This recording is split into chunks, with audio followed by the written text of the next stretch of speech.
Capítulo 18, com o tema A Inveja de Saul.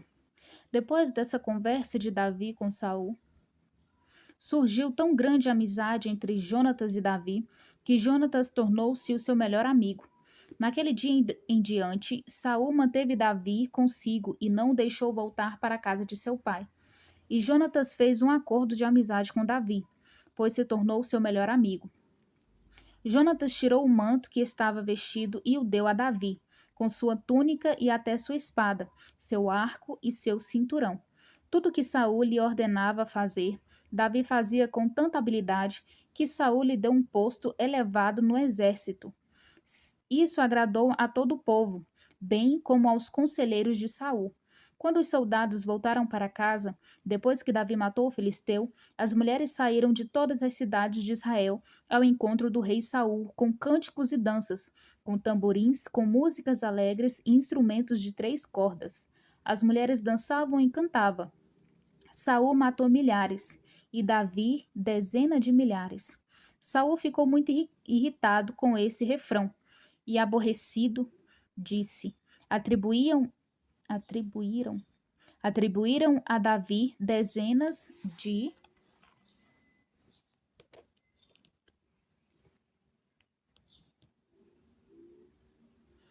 Atribuíram a Davi dezenas de milhares, mas a mim apenas milhares. O que mais lhe falta, senão o reino?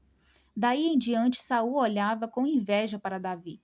No dia seguinte, um espírito maligno mandado por Deus apoderou-se de Saul e ele entrou em transe em sua casa, enquanto Davi tocava a harpa, como costumava fazer. Saul estava com uma lança na mão e a atirou, dizendo: Encravarei Davi na parede. Mas Davi desviou-se 2 vezes. Saul tinha medo de Davi, porque o Senhor havia abandonado e agora estava com Davi. Então afastou Davi de sua presença e deu-lhe o comando de uma tropa de 1000 soldados, que Davi conduzia em suas campanhas. Ele tinha êxito em tudo o que fazia, pois o Senhor estava com ele. Vendo isso, Saul teve muito medo dele. Todo Israel e todo Judá, porém, gostavam de Davi, pois ele os conduzia em suas batalhas. Saul disse a Davi: Aqui está minha filha mais velha, Merabe. Eu a darei em casamento a você. Apenas sirva-me com bravura e lute as batalhas do Senhor. Pois Saul pensou: Não o matarei, deixo isso para os filisteus. Mas Davi disse a Saul: Quem sou eu e quem é minha família ou o clã de meu pai em Israel, para que eu me torne genro do rei?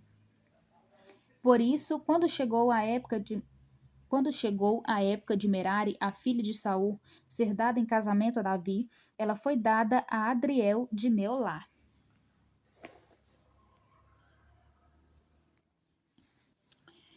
Mical, a outra filha de Saul, gostava de Davi.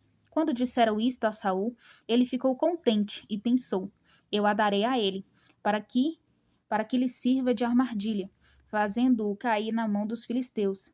Então Saul disse a Davi: Hoje você tem uma segunda oportunidade de tornar-se meu genro.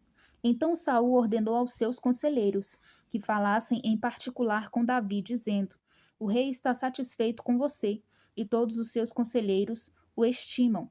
Torne-se agora seu genro.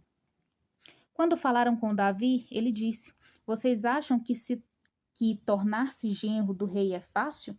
Sou homem pobre e sem recursos.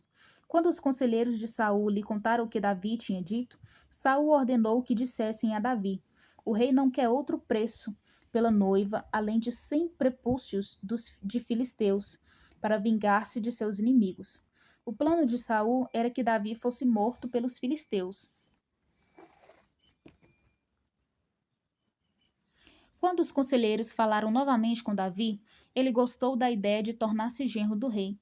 Por isso, antes de terminar o prazo estipulado, Davi e seus soldados saíram e mataram 200 filisteus.